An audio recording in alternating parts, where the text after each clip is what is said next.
मन्दिरमुदारमवद्यभेदी भीताभयप्रदमनिन्दितमङ्घ्रिपद्मम् संसारसागरनिमज्जदशेषजन्तु पोतायमानमभिनम्य जिनेश्वरस्य। देवादिदेवती शिखारी चिंतामणि पार्श्वनाथ भगवान के पूज्याचार्य प्रवर श्री कुमुद चंद्र देव की, संत श्रोमणी आचार्य भगवान गुरुदेव श्री विद्यासागर जी महाराज की, पूज्याचार्य श्री समय सागर जी महाराज की।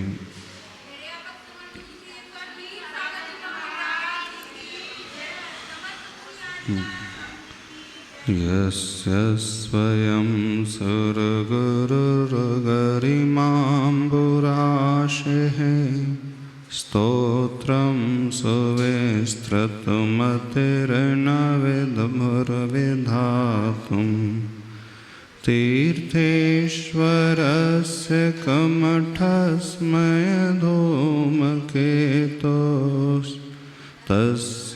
कमठस्मयधूमकेतोस्तस्याहमेष किल संस्तवनं करिष्ये। तीसरा श्लोक चल रहा था।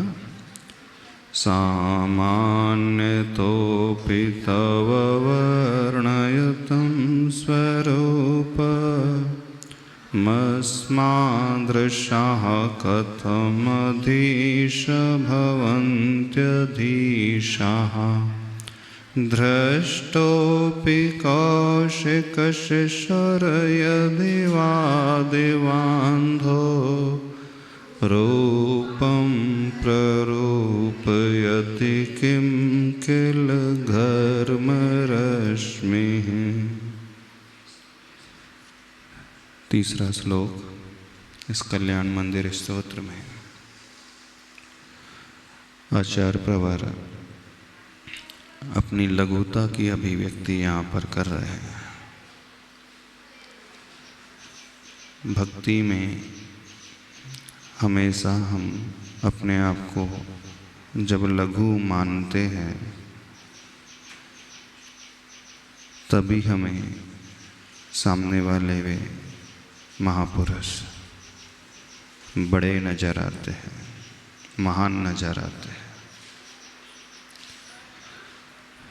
भक्ति करने वाला भक्त यदि स्वयं को यह माने कि मैं कुछ तो हूँ, मेरा अस्तित्व कुछ विशेषता को लिए हुए है, तो वह कभी भक्ति कर ही नहीं सकता। भले ही वो कितना भी पाठ कर ले, उस पाठ का उसे फल नहीं प्राप्त होता है। तो पहली कंडीशन स्वयं को लघु मानने की। इतने महान आचार्य भी जब स्वयं को इतना लघु घोषित कर सकते हैं, कितना लघु, बड़ा गजब का उदाहरण इस श्लोक में आचार्य भगवान दे रहे हैं। अपनी तुलना किससे करने जा रहे हैं जानते हो? जिसके बारे में हम सोच भी नहीं सकते, उस जीव से वह स्वयं की तुलना करने जा रहे हैं।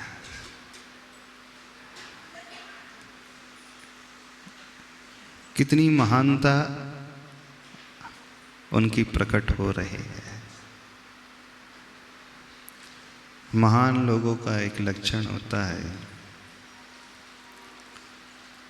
वो स्वयं को बहुत बहुत लघु मानते हैं। आचार्य भगवान भी बिल्कुल ऐसे ही थे। इसी रूप में अपने आप को वे स्वीकारते थे। गुरु बनने के लिए लघु बनना बहुत आवश्यक है। आचार्य श्री एक उदाहरण देते थे, घी भारी होता है हल्का होता है? शुद्ध घी जो होता है हल्का होता है कि भारी होता है? घी सबसे अधिक गरिष्ठ होता है, सबसे अधिक भारी होता है पचाने में। उससे अधिक गरिष्ठ कुछ नहीं होता।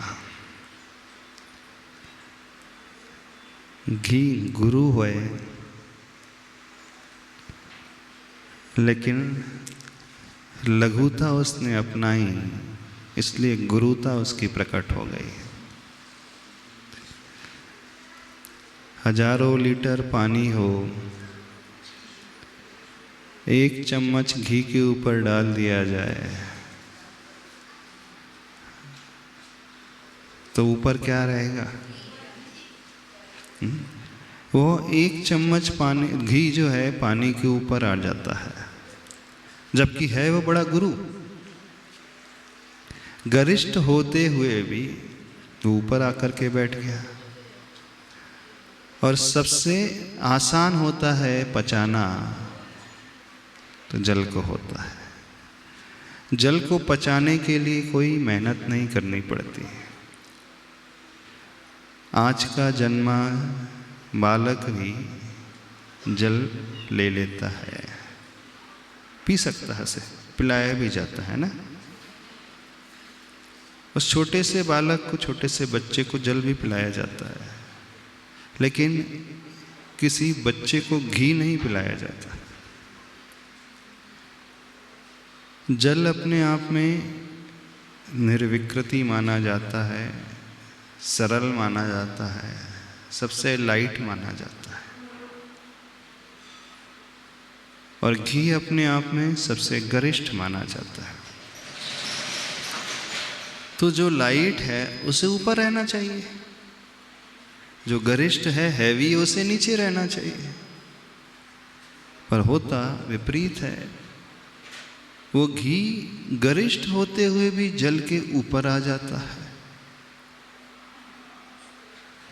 तो जीवन में ऊपर उठने के लिए क्या होना चाहिए? लघुता कि गरिष्ठपना? अब दोनों विपरीत जैसे प्रतीत होते हैं, पर उदाहरण में सामने देखने में आ रहा है घी गरिष्ठ होते हुए ऊपर अपने आप पहुंच जाता है। तो बिल्कुल महान व्यक्तियों की यही पहचान होती है। जो अंदर से लघु होते हैं, दुनिया उन्हें अंदर से महान बना देती है। जल स्वयं घी को ऊपर पहुंचा देता है। तो यदि हम ऊपर उठना चाहते हैं, कुछ पाना चाहते हैं, तो अपने गुरुपन को हम छोड़ें, तब हम में गुरुपन आएगा। अपने गुरुपन मतलब बड़प्पन को जब हम छोड़ेंगे तब हम में बड़प्पन आएगा। समझना इस रहस्य को। ऊपर वही उठता है जो अपने बड़प्पन को छोड़ देता है। वो स्वयं बड़ा नहीं, दुनिया उसे बड़ा मानने लगती है। दुनिया उसे अपने सिर आंखों पर बैठाती है। लेकिन होता एकदम विपरीत है। कोई भी अपने बड़प्पन को छोड़ना नहीं चाहता। आचार्य भगवान यहाँ कह रहे हैं, यदि हम भक्ति करना चाहते हैं तो स्वभाव में एकदम लघुता लेकर के आए। सबसे बड़े परमेष्टि कौन से हैं? पंच परमेष्टि में सबसे बड़े परमेष्टि कौन से हैं? सिद्ध परमेष्टि। इसलिए वो सबसे ऊपर बैठे। बड़े कैसे बन गए वो? सब कुछ छोड़ करके बड़े बने। थोड़ा बहुत भी निकट रहता है, आत्मा में कुछ रहता है, तो वह आत्मा ऊपर नहीं उठ सकती है। आत्मा का स्वभाव है ऊर्ध्वगमन, ऊपर उठना। हमारा स्वभाव है ऊपर उठना, आगे बढ़ना। लेकिन हम सब ने विभाव को ही पकड़ करके रखा है। कुछ पकड़ करके हम अपने आप को बड़ा मानना चाहते हैं। इस दृष्टि को हमें बदलना होगा। जब तक ये दृष्टि नहीं बदलेंगे हम कुछ नहीं कर सकते। और उस दृष्टि को बदलने की शुरुआत होती है भक्ति से, और भक्ति की शुरुआत होती है लघुता से।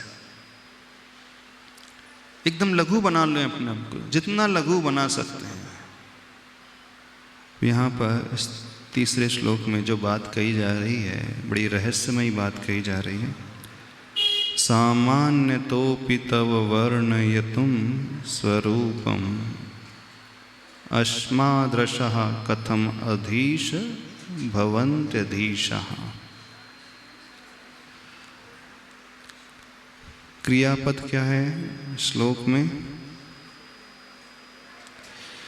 धृष्टोपि कौशिक शिशुर यदि वा दिवान्धो रूपम प्ररूपयति किम किल घर्म रश्मि। यहाँ पर जो क्रिया बताई गई है, वर्णन करने वाली क्रिया, वर्णयतुम यानी प्रभु का वर्णन करने के लिए। नीचे चौथे चरण में प्ररूपयति क्रिया, प्ररूपण करने के लिए। प्रभु आपके गुणों का प्ररूपण करने के लिए कौन समर्थ है?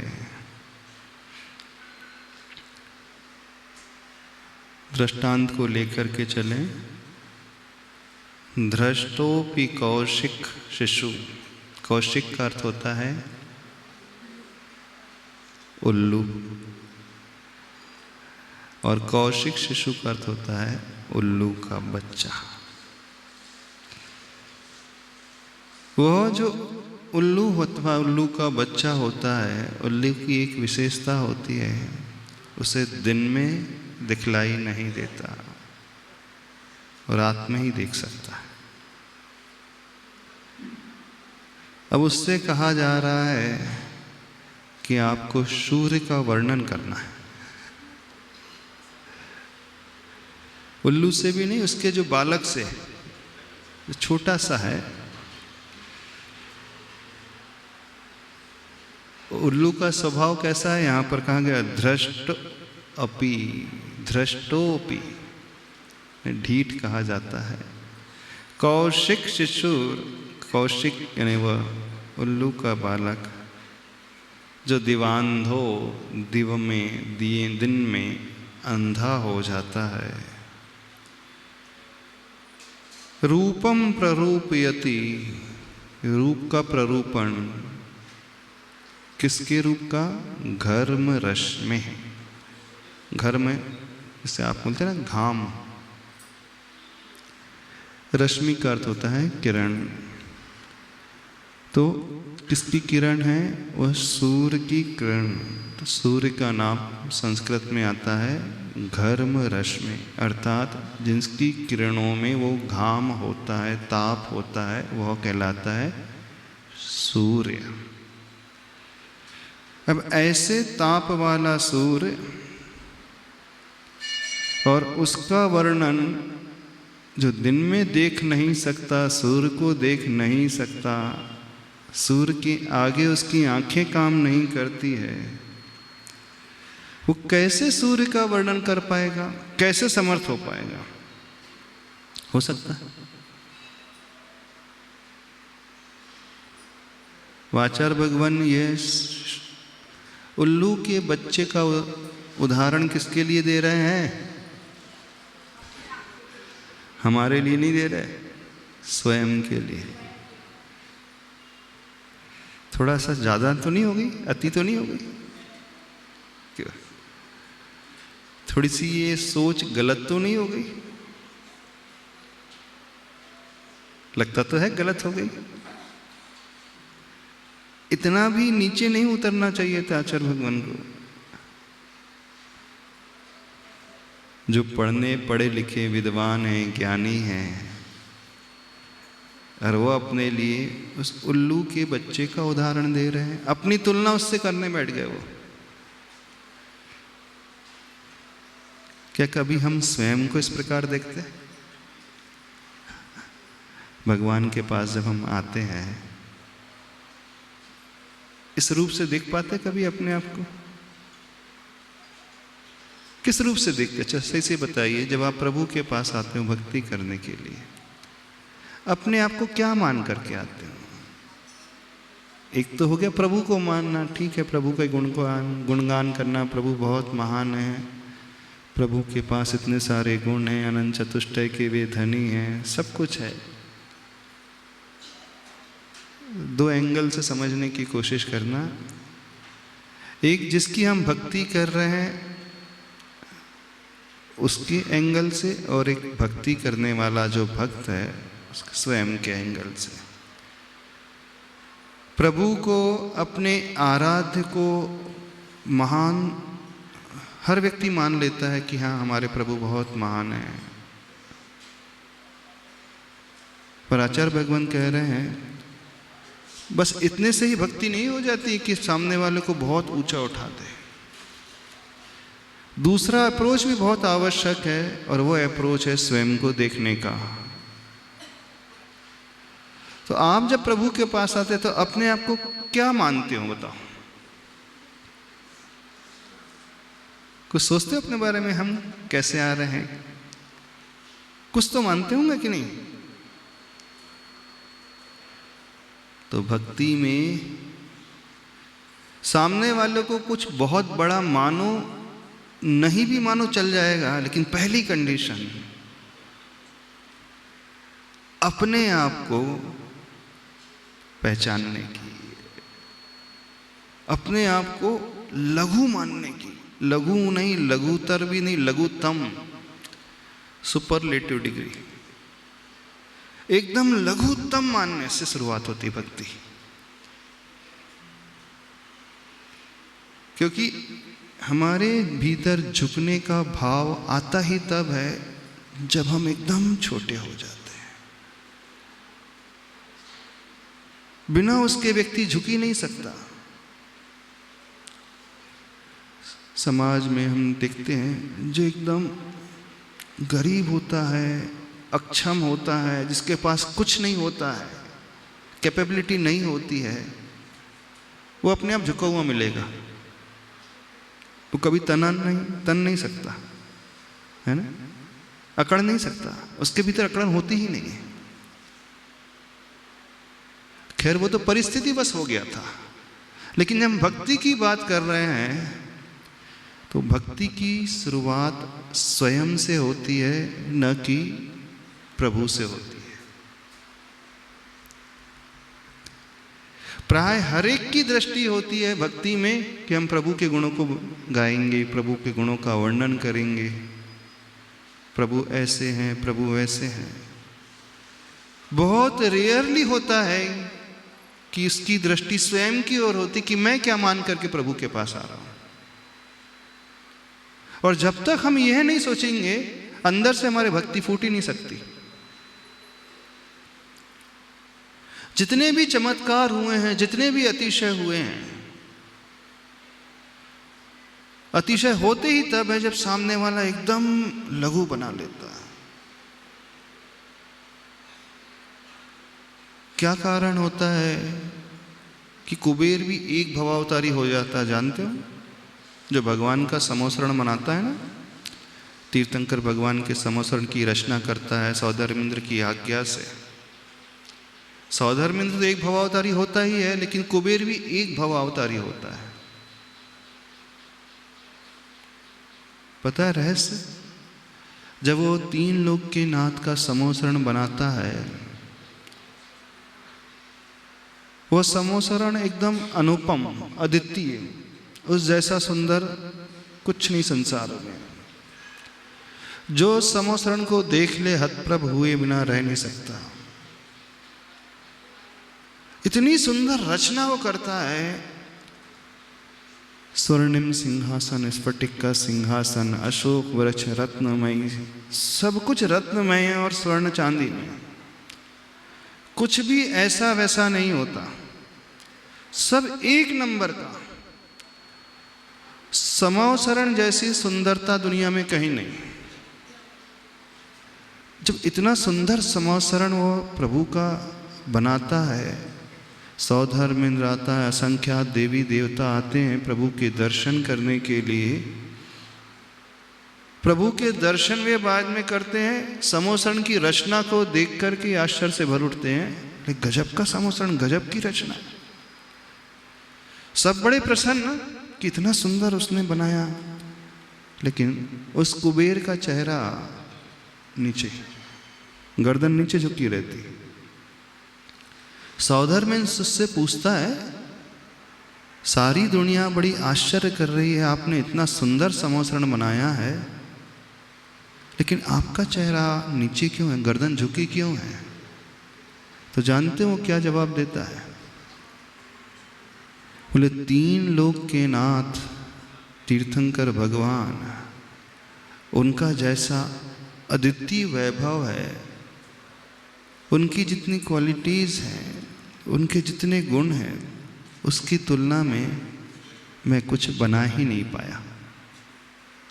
वो क्या कह रहा है? तीर्थंकर भगवान इतने महान हैं, उनके गुणों को जब हम देखते हैं, उसे देख कर के जब समोसरण के देखते हैं तो समोसरण की कोई वैल्यू ही नहीं है, कुछ भी नहीं है। मैंने कुछ करा ही नहीं है, कुछ कर नहीं पाया मैं। और जबकि सारी दुनिया क्या कह रही है? समोसरण जैसी सुंदर रचना कोई नहीं है।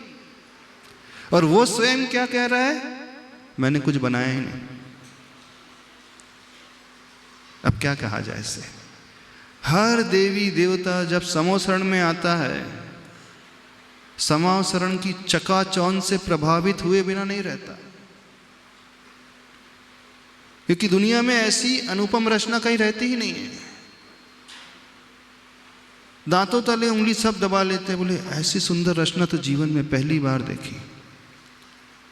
सब उस समोसरण की तो प्रशंसा कर रहे हैं, लेकिन वो कुबेर समोसरण की निंदा कर रहा है, कह रहा है भगवान के गुणों के अनुरूप मैं कुछ कर ही नहीं पाया। कुछ बात समझ में आ रही है? करता सब कुछ है, वही कर रहा है, और वो मान क्या रहा है? मैं कुछ नहीं कर पाया। और सारी दुनिया अप्रिशिएट कर रही कि नहीं, इससे अच्छा तो कुछ हो ही नहीं सकता। नहीं, जो कर भी रहा है, करते हुए भी रहा है, अंदर अंदर क्या स्वीकारता है? मैं कुछ नहीं कर पा रहा हूं, मैं बड़ा तुच्छ हूं। कहाँ तो प्रभु इतने महान, और उनकी महानता की तुलना में कुछ कर नहीं पाया। बस ये भाव उस कुबेर के मन में प्रकट होता है। ऐसी उसकी भक्ति होती है, इतनी उसकी विशुद्धि, इतना उसका समर्पण, और इसी विशुद्धि समर्पण के बल से वो अगले भाव में मनुष्य बन करके मुक्त हो जाता है। जबकि सत्य यही था कि समोसरण से सुंदर रचना दुनिया में कोई नहीं थी, पर उसकी दृष्टि में कुछ नहीं। तो क्या होना चाहिए भक्ति में? हम जो भी कर रहे हैं, यह माने हम कर ही क्या रहे हैं, हमने किया ही क्या है। होता यहाँ पर पूरा उल्टा है। व्यक्ति करता इतना सा, बताता इतना, उसका गाना इतना होता है कि नहीं? वो करता इतना सा है और बताता एकदम खूब ज्यादा। और होना क्या चाहिए? हम करें सब कुछ और कहें कि हमने कुछ किया नहीं। बात समझ में आ रही? आप दान दोगे, पहले अपना नाम देखोगे, कहाँ है, नाम लिखा है कि नहीं। हमने कोई कार्य किया, पहले अपने नाम की घोषणा सुनना चाहते हैं, नाम आया है कि नहीं। और नाम आगे पीछे हो जाए तो देखो क्या हालत होती है कि नहीं, सही से बताना। हमने कोई तपस्या की बहुत बड़ी, साधना की बहुत बड़ी, 10-10 उपवास किए, और मन से हमारा नाम ही ना लिया जाए तो क्या होता है, बताना। हमने कोई बहुत बड़ा व्रत किया, बहुत बड़ा कार्य किया, कुछ भी ना हो कोई कहने वाला तो क्या होता है, बताइए। मन में कौन सी अपेक्षा पैदा हो जाती है, हमने कुछ किया तो है। और यहां कुबेर के मन में क्या इच्छा हो रही है, मैंने कुछ किया ही नहीं, मैंने कुछ किया नहीं। कुछ लोग ऐसा कहते हैं, लेकिन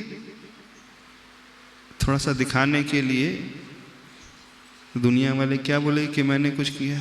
तो एक तरीका यह भी होता है प्रशंसा पाने का कि मैंने कुछ नहीं किया। एक तरीका यह भी होता है प्रशंसा पाने का कि हमने कुछ किया नहीं, लेकिन ये ऊपर ऊपर से जो बोलता है उसके लिए, लेकिन अंदर से बोलने वाले की नहीं होती। आचार्य सिंह ने मुख माटी में बड़ी अच्छी पंक्ति लिखी है, अपमान को सहता आ रहा हूं भावी मान के लिए। अपमान को सहता आ रहा हूं भावी मान के लिए। कुछ लोग हैं अपमान को भी सहन कर लेते हैं, क्या सुनने के लिए, क्या गजब का विनयशील है, कोई आकांक्षा ही नहीं उसे कुछ सुनने की। एक तरफ से यह भी एक भूख होती है, हम स्वयं को इतना लघु बना रहे हैं ताकि दुनिया कहे कि कितना लघु है। यहां तो वाली बात नहीं कही जा रही है, पर भक्ति में जो लघुता की बात होती वो अंदर से स्वीकारने वाली बात है। सब हम करें लेकिन अंदर से हम माने कि हमने कुछ भी नहीं किया है। तो जो अपने आप को ऐसा मानने लगता है मैं कुछ कर ही नहीं पा रहा हूं, आखिर मैं कर ही क्या सकता हूं, बस समझना लघुता आना शुरू हो गई। और ये लघुता आना शुरू हो गई तो उस घी की भांति अब ऊपर उठना शुरू कर देगा, वो बिल्कुल ऊपर पहुंच जाएगा। तो भक्ति की पहली कंडीशन, हम कुछ नहीं कर रहे हैं, हमने किया ही क्या है, हम कर भी क्या सकते हैं, अपनी औकात है क्या आखिर। जितने भी स्तोत्र लिखे गए हैं आप उठा करके देखो, चाहे स्वयंभू स्तोत्र हो, भक्तामर स्तोत्र हो, कल्याण मंदिर स्तोत्र हो, एक ही भाव स्तोत्र हो, विशापहार स्तोत्र हो, कोई भी स्तोत्र, जिन जिन स्तोत्र में चमत्कार घटित हुए, जिनकी रचना में बड़े बड़े चमत्कार अतिशय प्रकट हुए, उसमें एक कंडीशन अवश्य रही है। जिन आचार्य भगवान ने उसे लिखा है उन्होंने हमेशा अपने आप को अति लघुतम मान लिया, बिल्कुल मान लिया, यह स्वीकार लिया कि हमारे पास कुछ भी नहीं है, हमको जानते ही नहीं है, हम अज्ञानी हैं। तो जीवन में ऊपर उठने के लिए, जीवन में कुछ पाने के लिए शर्त यही है। और जब हम भक्ति की बात कर रहे हैं, क्योंकि भक्ति में दो चीजें हैं, एक जिसकी हम भक्ति कर रहे हैं वो महानतम होना चाहिए, वो एक्सट्रीम कंडीशन में होना चाहिए, और दूसरी जो भक्ति करने वाला भक्त है वो लघुतम होना चाहिए। दोनों एक्सट्रीमिस्ट लेवल में हो। जिसकी भक्ति कर रहे हैं उससे बड़ा हमें को नजर ना आए, और हम भक्ति कर रहे हैं तो हमसे छोटा हमें कोई नजर ना आए। या यूं कहे दोनों एक ही सिक्के के दो पहलू हैं। रहस्य समझने की कोशिश करना। और उसकी शुरुआत उन आराध्य से नहीं होती है, शुरुआत स्वयं से होती है और लघुतम मानने से ही शुरुआत होती है। मैं कुछ नहीं हूं। जो अपने को जितना लघु मानेगा वही सामने वाले को उतना महान देख सकता है। सामने वाला महान बड़ा कब दिखेगा? हम उसे बड़ा कब कहेंगे? जब हम छोटे होंगे। यदि हम भी उसके समकक्ष हो गए तो बड़ा कहां ठहरेगा? ठीक है, हम उसके समकक्ष नहीं है लेकिन थोड़े से छोटे हैं, बड़ा तो हो जाएगा, लेकिन जो एक्सट्रीम बड़प्पन आना चाहिए वो भाव ही नहीं आएगा। तो एक्सट्रीम महानता को देखने के लिए, एक्सट्रीम महानता के गुणों तक पहुंचने के लिए एक्सट्रीम लघुतम के गुण हमारे भीतर आना चाहिए। ऐसा होता है? प्राय नहीं होता। हर व्यक्ति जब भक्ति करने आता है कुछ मान करके ही आता है कि मैं कुछ तो हूं, मेरा अस्तित्व कुछ तो अवश्य लिए हुए। अब देखो इन आचार्य भगवान की महानता, वो क्या कह रहे हैं? किससे तुलना कर दी? उल्लू के बच्चे से तुलना कर दी स्वयं की। कौशिक शिशु। आपको कोई कह दे तुम तो एक नंबर के गधे हो, तो क्या हो जाए? तिलमिला जाओगे, गाली दे रहे मुझे। और वो स्वयं क्या कह रहे हैं? मैं उल्लू का बच्चा हूं। कोई कह दे उल्लू का पट्ठा। पट्ठा मतलब बोले गाली दे रहे हो, और वे स्वयं अपने आप को क्या कह रहे हैं? और इतने महान आचार्य हैं जिन्होंने समस्त पापों का त्याग किया, संयमी हैं, ज्ञानी हैं, विद्वान हैं, और वो अपने आप की तुलना एक उल्लू के बच्चे से तुलना भी करते तो थोड़ा अच्छा सा उदाहरण दे देते हैं। हाँ? ठीक है, आप सूर्य हैं तो मैं तारा हूं, आप चंद्रमा हैं तो मैं एक तारा हूं, तो फिर भी जमता है ना? थोड़ा सा मैच होता है, पर यहां कहां कोई मैच ही नहीं हो रहा है। सूर्य प्रभु को सूर्य कह रहे हैं और स्वयं को जुगनू भी नहीं कह रहे हो। जुगनू भी कहते तो अपन मान लेते, ठीक है, सूर्य भी चमकता है, जुगनू भी चमकता है, जुगनू थोड़ा थोड़ा चमकता है, सूर्य बहुत कांति को लिए, प्रताप को लिए, प्रकाश को लिए है। पर एकदम से उन्होंने अपने आप को एकदम नीचे वाले स्थान पे लेकर के आ गए, उल्लू के बच्चे। धृष्टोपि कौशिक शिशुर यदि वा दिवांगो रूपम प्ररूपयति किम किल घर्म रश्मि। उस सूर्य के रूप का प्ररूपण क्या वह उल्लू का बच्चा कर सकता है? नहीं कर सकता। सामान्य तोपि तव वर्णयतुम स्वरूपम अस्मादृशः कथम अधीश। अधीश संबोधन है, लिखा ना, कथम अधीश लिखा है ना, कथम अधीश। अधीश का अर्थ होता है स्वामी, राजा, प्रभु। अधीश का अर्थ है वो स्वामी। हे प्रभु, हे अधीश, हे स्वामी, आपका वर्णन अस्मादृशा अर्थात मुझ जैसा, सामान्य तो सामान्य रूप में, भवंती अधीशा कैसे मैं योग्य हो सकता हूं? क्यों? क्योंकि मैं तो एकदम सामान्य हूं और आप अधीश हैं, महान हैं। दो एक्सट्रीमिस्ट की बात चल रही है, दो अतिवादी हैं।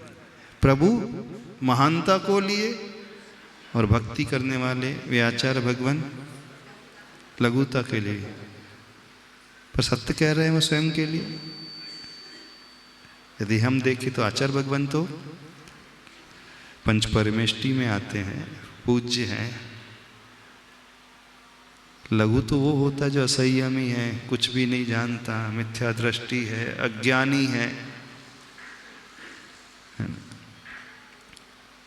वो होता है ना लघुतम, तो वही होगा जो एक नंबर का पापी है, निकृष्ट है, वो लोग ना लघुतम। जबकि वे स्वयं आचार परमेष्टि तृतीय पद पर विराजित हैं, पंच परमेष्टि में पूजनी पद में है, और अपने आप को एकदम संबंध मान लिया।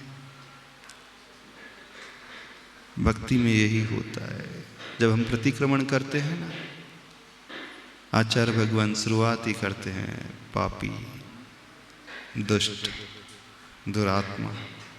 दूसरों को गाली नहीं दे रहे, हाँ, शुरुआत ही होती है पापिष्ठेन दुरात्मना जड़धिया मायाविना लोभिना राग द्वेष मलीमस। है ना? देखें, आप उठा करके देखें, शुद्धि का जब भी मार्ग होगा, ऊपर बढ़ने का जो रास्ता होता है, स्वयं को धिक्कारने से ही होता है, स्वयं को एकदम निकृष्ट मानने से होता है, स्वयं को एकदम निचले स्थान में लाने से होता है। जबकि सत्य है वे पापी कहाँ हैं? देखो, जो आचार्य परमेष्टि होते पापी होते हैं, उन्होंने तो पाप का त्याग दिया, पांचों पापों के त्यागी हैं वो, है ना? हिंसा, झूठ, चोरी, कुशील, परिग्रह, पांचों पापों को त्याग करके बैठे हैं और स्वयं कह रहे हैं मैं पापी हूं। तो जिसने पाप का त्याग किया है वो पापी कैसे हो सकता है? या तो वे असत्य बोल रहे हैं या फिर लिखा असत्य है। जो आचार पद पर बैठे वो पापी कैसे हो सकते हैं? वो तो पुण्यात्मा है, लेकिन वो स्वयं को कह रहे हैं पापी। सम्यक दृष्टि जीव की पहचान होती है, वो स्वयं को एकदम पापी मानता है। सम्यक दृष्टि स्वयं को मिथ्या दृष्टि कहता है। सम्यक दृष्टि कह नहीं सकता कि मैं सम्यक दृष्टि हूं। सम्यक दृष्टि क्या कहेगा? मैं तो मिथ्या दृष्टि हूं, मैं घोर पापी हूं, मैं मायावी हूं, मैं छली हूं, मैं कपटी हूं, मैं कषाय हूं, मैं क्रोधी हूं। सारी गाली वो दे रहे अपने आप के लिए। और आप क्या करते हो? नहीं, हम तो वैसे थोड़ी हैं, थोड़े थोड़े हैं हमारे पास, अवगुण थोड़े थोड़े हैं, लेकिन कुछ तो गुण है।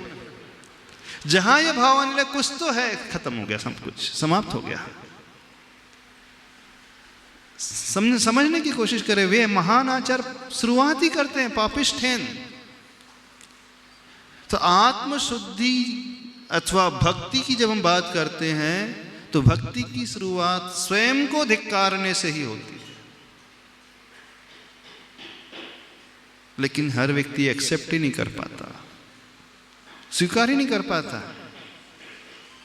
तो जब तक स्वयं को स्वीकारना नहीं सीखेंगे तब तक हम ऊपर उठना भी नहीं सीखेंगे। स्वीकारो, पहले एक्सेप्ट करो कि नहीं हम हैं। ऊपर ऊपर से एक्सेप्ट नहीं करना, अंदर से एक्सेप्ट करना। क्योंकि बिना यह स्वीकार का भाव आए हुए हम प्रभु को बड़ा देख नहीं सकते, प्रभु को महान मान नहीं सकते। अंदर से वो महानता की भावना आ ही नहीं सकती। अंदर से वो महानता की भावना आती ही है स्वयं को धिक्कारने से। जो एकदम दीनहीन बन जाए, मैं कुछ नहीं हूं, बस समझना वो प्रभु को सब कुछ मान रहा है, तब चमत्कार घटित होते हैं। कुबेर भी एक भवावतारी इसलिए बनता है, सब कुछ करता है लेकिन कहता है मैं कुछ नहीं कर पा रहा हूं। और आप लोग थोड़ा करते हो और कहते हो हम कुछ तो कर रहे हैं। आप उनके नाम गिनाओगे समाज में, देखो वो तो कुछ भी नहीं करते, न दान देते, न मंदिर आते, न पूजा करते हैं, न चौका लगाते, न ये करते हैं, लेकिन हम कुछ तो कर रहे हैं। जब हमें अच्छे कार्यों में हमसे नीचे वाले नजर आने लगे तो समझना वहीं से हमारा पतन।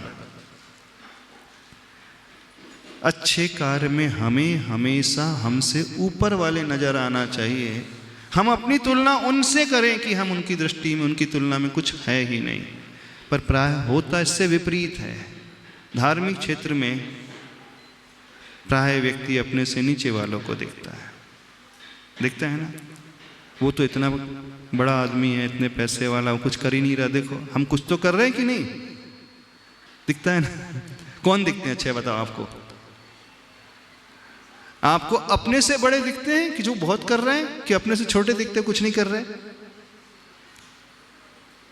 बस हमें अपने से छोटे वाले नजर आने लगे, वो कुछ नहीं कर रहे, उनकी तुलना हम कुछ तो कर रहे हैं, तो समझना हम नीचे की ओर जाने वाले हैं। बस हमेशा अपने से ऊपर वालों को देखना, वे कहां बैठे हैं और हम क्या हैं। महापुरुष का यही लक्षण होता है, इसीलिए वो महापुरुष बना है। वो कभी अपने आप को क्रेडिट देता ही नहीं। क्रेडिट देना तो छोड़ दो, सारा जो भी कुछ कमी रहती तो स्वयं स्वीकारता है कि सब मेरे कारण हो रहा है। यदि मैं ऐसा नहीं होता तो कुछ नहीं होता। जब रावण ने सीता का अपहरण किया था तो सीता ने रावण को दोष नहीं दिया था, स्वयं को दोष दिया था। यदि मैं इतनी सुंदर नहीं होती तो अपहरण नहीं करता। ये कहलाती है उपादान दृष्टि। वो कभी निमित्त को दोष नहीं देता है, वो स्वयं को दोष देता है। यदि मैं ऐसा नहीं करता तो। और प्राय संसार में अपोजिट, उल्टा होता है। आप कैसे से जस्टिफाई करोगे? अरे हम जितना कर रहे हैं उतना ही तो मांग रहे हैं, हम थोड़ी एक्स्ट्रा मांग रहे हैं। हमारी अपेक्षा कितनी है? हमने ये काम किया, इतना तो हम एक्सपेक्ट कर सकते हैं कि नहीं? इतना तो नाम बोला जाना चाहिए कि नहीं? भाव आता है कि नहीं? भले ही मुख से ना कहो, भाव आ जाता है ना। हम झूठ मूठ का भी नहीं मांग रहे हैं। हमने जितना किया है धर्म, जितना दान दिया है, जितनी सेवा की है, जितनी तपस्या की है, उसी के एवज में हम एक्सपेक्ट कर रहे हैं। उतना गलत कहाँ होता है? और वो कुबेर कहता है मैंने कुछ नहीं किया, आचार्य भगवान कह रहे हैं कि मैं तो उल्लू का बच्चा हूं। क्या कह रहे हैं अपने आप को? उल्लू का बच्चा। गाली से नहीं लगती वो? थोड़ा सा और सुधार दो, उल्लू का पट्टा कह दो। नहीं लगती गाली सी? असभ्य शब्द नहीं लगता उल्लू का बच्चा? आचार्य भगवान को ऐसा नहीं कहना चाहिए था ना, आचार्य कुमुदचंद स्वामी जी को। यहां पर अपन को सुधार देना चाहिए, जुगनू को रख दे तो ज्यादा अच्छा रहता है। हे प्रभु आप सूर्य हैं तो मैं जुगनू हूं। ये थोड़ा मैच कर रहा है, ठीक है ना? नहीं ठीक। कई लोग इसे डाइजेस्ट नहीं कर पाते हैं, बोले ये तो अति हो रही है। ऐसा नहीं करना चाहिए। ये तो दीनता होकर भाव आ रहा है, दीन थोड़ी होना चाहिए। भक्ति में दीन हुए बिना भक्ति होती ही नहीं है। संसार में दीन नहीं होना, लेकिन जब हम भक्ति करने बैठे तो एकदम दीन बन जाओ। आपने खजुराहो के मंदिर के दर्शन किए होंगे, प्रशस्ति लिखी है, हाँ, जो इन प्रभु की सेवा करेगा मैं उसके दासों का भी दास बनकर के रहूंगा। जिस श्रेष्ठी ने इस मंदिर को बनाया, प्रतिमा की स्थापना की, क्या लिख दिया? जो इन भगवान की सेवा करेगा मैं उसके दासानुदास बनकर के रहूंगा, उसके दास का भी दास बनकर के रहूंगा। जबकि इतना महान सेठ, ये लिखवाया उसने। ये कहलाती है लघुता। नौकर का भी नौकर, जबकि था वो सेठ। सेठ ही लोग इतने बड़े बड़े मंदिर बना सकते हैं, नौकर तो कोई बना ही नहीं सकता। इस प्रकार की भावना लाना सीखो, तब भक्ति सिद्ध होती है, तब चमत्कार घटित होते हैं। पढ़ने से कुछ नहीं होता। सही कह रहे हैं, पढ़ा तो बहुत है, सबने बहुत पढ़ लिया, किसने नहीं पढ़ा? अतिशय पढ़ने से नहीं घटते हैं, अंदर की वो भावना से घटते हैं। इस कारण लघुता की अभिव्यक्ति मान लो, लघुतम मानो। हम कुछ है ही नहीं, हम निकृष्ट हैं एक नंबर के, हम पापी हैं एक नंबर के, हम धृष्ट हैं। हमने वही लिखा ना, धृष्टोपी। धृष्ट करता था ढीठ, उल्लू का बच्चा तो ढीठ है। ढीठ कौन कहलाता है? ढीठ किसे कहते हैं? ढीठ का अर्थ क्या होता? जो समझता ही नहीं है। किसी की एक्सेप्ट ही नहीं करे, माने ही ना है। जो उल्लू का नेचर होता है सुधरता नहीं, मानता नहीं, उसका स्वभाव नहीं बदलता। अब उससे कहा जा रहा है कि आप उस घर्म रश्मि यानी सूर्य की वर्णन, उसकी भक्ति करो, उसके रूप का प्ररूपण करो।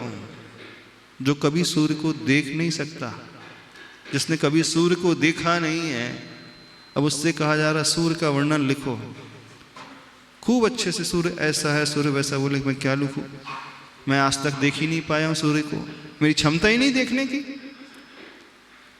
अब आचार्य भगवान कह रहे हैं तीन लोक के नाथ उन पार्श्वनाथ भगवान का वर्णन लिखना है, उनकी स्तुति करना है।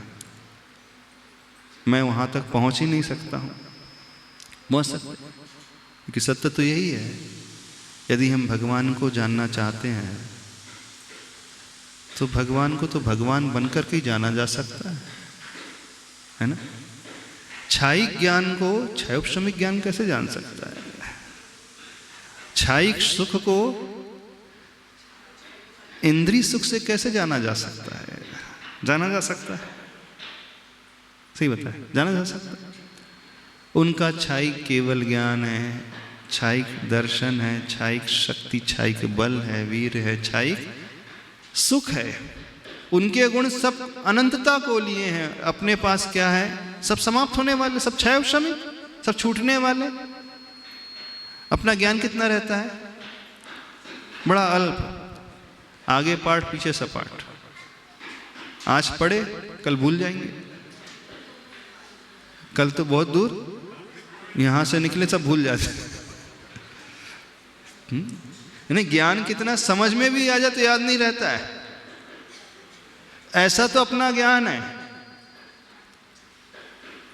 और ऐसे ज्ञान को लेकर अपन अभिमान कर रहे हैं, हाँ कि मुझे तो कुछ आता है। ऐसे अपने गुण हैं, कैसे गुण हैं? उसमें हमेशा अप्स एंड डाउन्स होते रहते हैं। कैसी विशुद्धि है? हमेशा घटती आदि रहती है। यानी सब कुछ फ्लक्चुएट होता रहता है अपने पास। संसार में जो भी है अपने पास, कुछ भी स्थिर नहीं है और कुछ भी अनंतता को लिए नहीं है। थोड़ा ज्ञान भी है तो फ्लक्चुएट होता रहता है, शक्ति है तो भी कम होती रहती है। वही है ना, क्षमता है वो भी घटती रहती है, सुख है नहीं। यानी अपने पास, संसारी व्यक्ति के पास ऐसा कुछ भी नहीं है जो अनंत तो बहुत दूर रहे, अंत सहित होते हुए भी स्थिर रह जाए। धन एक जैसा रहता है आपके पास, वो भी घटते बढ़ते रहता है। बल एक जैसा रहता है, वो भी घटते बढ़ते रहता है। ज्ञान है, बुद्धि है, आज याद किए कल भूल जाते हैं। कोई भी क्वालिटी अपनी ऐसी नहीं है जो स्थिर रहती है और बेस्ट स्तर की है, कुछ भी नहीं। और प्रभु की जितनी भी क्वालिटी है वो इन्फिनिटी को लिए हुए, अनंतता को लिए हैं, और वो छाई के हमेशा के लिए रहेंगी। अब कहा जा रहा है हम इस छायोपशमिक शक्ति से, छायोपशमिक ज्ञान से प्रभु के ज्ञान को देखें, अपने बल से प्रभु को जानने की कोशिश करें, तो संभव ही नहीं है। प्रभु को जाना तो प्रभु बनकर के जा सकता है। अरबपति है एक व्यक्ति, उसकी क्या थॉट प्रोसेस होती है, कैसा उसका स्तर है, वो तो समकक्ष व्यक्ति समझ सकता है। जो उस स्थान में रहता है वही समझ सकता है, जो नीचे रहने वाला वो कैसे उसको समझ सकता है। तो हम वास्तव में भी देखें तो अपने पास है ही क्या जो हम प्रभु की बात को जान लें, प्रभु की शक्ति को जान लें, उनके सुख को समझ लें। तो वो उस सूर्य की भांति है और अपने पास कुछ नहीं है। जब कुछ है नहीं, अथवा जो थोड़ा बहुत भी वो घटते बढ़ते रहता है, भूल जाते हैं, लुप्त हो जाता है, तो उसे लेकर के किस बात का अभिमान करना। फिर भी व्यक्ति का अभिमान नहीं छूटता है, वो अपने आप को लघु मानने को तैयार नहीं होता है, होता ही नहीं। उसका मन का एक कोना कहता है नहीं कुछ तो है। जब हम ये कहने लगे कुछ तो है, तो समझना हम भगवान को नहीं देख रहे, हम अपने से नीचे वालों को देख रहे हैं। उसी की तुलना उससे चल रही है, तभी तुम कह रहे हैं उसके पास तो रहने के लिए घर भी नहीं, हमारे पास है तो हमें लगता है हमारे पास कुछ है। वो तो मेंटली रिटार्डेड है, हमें लगता है हमारी बुद्धि चलती है तो हमारे पास कुछ है। उसके पैर नहीं है, हमें लगता है कि हमारे पास पैर, हम चल सकते हैं तो इतनी शक्ति हमारे पास है। लेकिन जो है वो भी कब तक साथ रहने वाली है, सब छूटने वाली है। कुछ समझ में आ रहा है? नहीं समझ में आ रहा है? क्या समझ में आ रहा है? भगवान को बाद में देखना, वैसे अपन भगवान को देख भी नहीं सकते, अपनी औकात नहीं अपन भगवान को जान सके। तो भक्ति में स्वयं को देखो पहले। किस रूप से देखे? हमसे निकृष्ट कोई नहीं है, हमसे लघु कोई नहीं है, हम कुछ नहीं जानते, हम कुछ कर भी नहीं सकते। तब वो गुण हमें नजर आएंगे, उन गुणों के निकट थोड़े थोड़े हम पहुंच पाएंगे। तो भक्ति वहां से प्रारंभ होती है। कोई डाउट तो नहीं है? इसके अर्थ को देख लें बच्चे।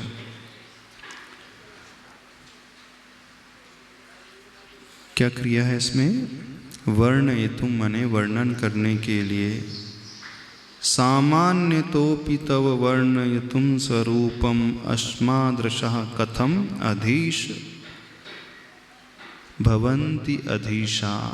अर्थात मैं कैसे सामर्थ्य कर सकता हूँ आपके वर्णन के, आपके स्वरूप का वर्णन। स्वरूप का अर्थ होता है गुण। यहाँ पर स्वरूप से क्या लेना? प्रभु के गुण। किसके? प्रभु कहाँ लिखा है यहाँ पे? अधीश, यानी हे अधीश, आपके स्वरूप का वर्णन करने के लिए अस्माद रसा अर्थात मुझ जैसा सामान्य पुरुष कथम अधीशा भवंती, कैसे वह कर सकता है। फिर नीचे के 2 चरण में उदाहरण दिया है। धृष्टोपि कौशिक शिशुर, वो जो धृष्ट है, उल्लू का बच्चा, दिवांध है अर्थात जो दिन में अंधा रहता है। उल्लू को दिन में कुछ भी नजर नहीं आता। कथम रूपम प्ररूपयति घर्म रश्मि, सूर्य के रूप का प्ररूपण क्या वो कर सकता है? नहीं कर सकता है। अब यहां प्रभु के बारे में कुछ नहीं कहा जा रहा है, स्तुति चल रही है पार्श्वनाथ भगवान की, लेकिन अभी प्रभु के बारे में कुछ नहीं कहा जा रहा है। किसके बारे में कहा जा रहा है? स्वयं के बारे में। तो भक्ति की शुरुआत स्वयं से होती है। स्वयं से अर्थात स्वयं की कमियों को देखने से होती है। स्वयं के भीतर क्या क्या है जो भरा हुआ कचरा, उसे देखने से होती है। प्राय हम समझते हैं भक्ति में हमें भगवान के गुणों को देखना है। हम भगवान के गुणों को ज़्यादा देख भी नहीं पाएंगे, क्षमता ही कहाँ अपने पास, नहीं देख पाएंगे। हाँ, पर हम अपने अवगुणों को अवश्य देख सकते हैं कि नहीं? और हर व्यक्ति बड़े अच्छे से अपने आप को जान सकता है, उससे अच्छा कोई नहीं जान सकता। हाँ, 2 ही हैं ऐसे संसार में जो जान सकते, एक तो वो स्वयं और दूसरा केवली भगवान। केवली भगवान के ज्ञान में सब कुछ झलक रहा है, हमारे कितने अवगुण हैं, और हमें भी पता है हम क्या क्या कर जाते हैं। तो देखा करें, अपने आप को देखा करें। मंदिर में आकर के पहले स्वयं को देखें, स्वयं की कमियों को देखें, तो भक्ति का लाभ शुरू होता है। उद्देश्य प्रभु की महानता को देखने का है, समझना। उद्देश्य प्रभु के उस महान स्वरूप को देखने का, वहां तक पहुंचने का है। लेकिन चूंकि क्षमता नहीं है तो पहले हम स्वीकार ना सीखे, हम कुछ नहीं हैं, हम तुच्छ हैं, लघु हैं, लघुतम हैं। जितनी गाली हम दे सकते अपने आप को देना शुरू कर दें। गाली तो आती कि नहीं आती? किस किस को आती गालियां? किस किस को आती है? सबको आती गालियां। अनादिकाल के संस्कार है, सीखने की आवश्यकता नहीं पड़ती। पड़ती है? बच्चों को नमोकार मंत्र सिखाना है तो पाठशाला साल भर भेजना पड़ता है। भगवान के नाम चिन्ह से बताना है तो साल भर पढ़ाना पड़ता है। जब साल भर वो पाठशाला आता है तब कहीं उसे याद हो पाता है। और गाली 2 मिनट के लिए घर से बाहर जाए दोस्त के साथ सीख के आ जाता है और भूलता नहीं वो। एक बार सुना और भूलता नहीं वो। क्या गजब का क्षयोपशम है उसका। क्षयोपशम तो है, कौन सा गाल्यावरण करने का क्षयोपशम है ना। गाली के ऊपर जो आवरण पड़ गया उसका क्षयोपशम हो गया तो तुरंत एक बार सुना और तुरंत याद हो जाता है उसका आवरण एकदम दूर हो जाता है। गाल्यावरण कर्म का आवरण तो एकदम दूर हो जाता है और तुरंत याद हो जाता है उससे। तो गाली तो सबको आती है कि नहीं। हाँ, गंदी चीजें जल्दी याद हो जाती है। अनादिकाल के संस्कार ही ऐसे हैं। पानी को नीचे गिरने में कोई मेहनत नहीं करनी पड़ती है, बहने में थोड़ी करना पड़ता है, ऊपर उठने में मेहनत करनी पड़ती है। तो संसार का नियम है। पतन के लिए कोई क्लास ज्वाइन नहीं करना, कोई प्रवचन नहीं सुनना। नरक जाने के लिए कुछ करना पड़ता है क्या? एक्स्ट्रा पुरुषार्थ करना पड़ता है? बताओ। हाँ, नरक जाने के लिए कि हमको एक नियम लेना पड़ेगा, खूब मेहनत करना पड़ेगा, सवेरे से उठ करके पढ़ना पड़ेगा शास्त्र को। हाँ, नरक जाने के कौन कौन से तरीके हैं? किसको पढ़ना पड़ता है? ऊपर उठने के लिए तो बहुत पुरुषार्थ करना पड़ता है, नीचे गिरने के लिए कभी पुरुषार्थ नहीं करना पड़ता। तो सबको गालियां आती है ना। तो भगवान के पास आकर के जी भर के गाली देना शुरू कर दो, पर अपने को। हाँ, नहीं तो उल्टा कर दो। जी भर के जितनी गालियां आती हैं, जितनी याद हैं, खूब और अच्छे से याद कर करके। मैं पापी हूँ, मैं दुष्ट हूँ, मैं दुरात्मा हूँ, मैं मायावी हूँ, मैं कपटी हूँ, मैं छली हूँ, मैं क्रोधी हूँ, मैं कषाई हूँ, मैं निकृष्ट हूँ, मैं पतित हूँ। और ये तो याद हो गई वाली नहीं, जो रियल लाइफ में आप देते हैं वो वाली। हाँ, मुझसे ज़्यादा निकृष्ट कोई नहीं, मुझसे ज़्यादा लघु कोई नहीं। बस एक बार हम अपने आप को ये मानना शुरू कर दे तो बस समझना अब हमें प्रभु की प्रभुता नजर आने लगेगी। ठीक है, इतने ही रखें या तीसरे का अर्थ।